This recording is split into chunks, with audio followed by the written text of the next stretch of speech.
Баршаңызға қайырлы күн.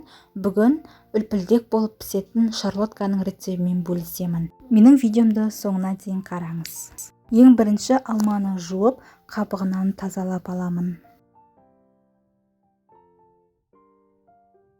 Жұмыртқа мен шекерді көпіргенше миксерлейміз.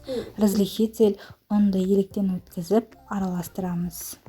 Барлық ұнды електен өткізіп араластырып болғаннан кейін пергамент қағазы төселген формамызға құямыз.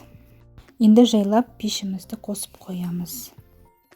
Келесі енді өз қалауыңыз бойынша алманы төртбұрыштілеп, болмаса ұзыншалап турап, тестіміздің үстіне қойып шығамыз.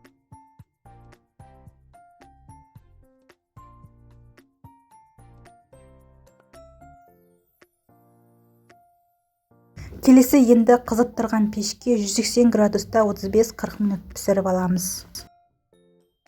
Осымен пирог дайын. Менде аздап күйіп кетті.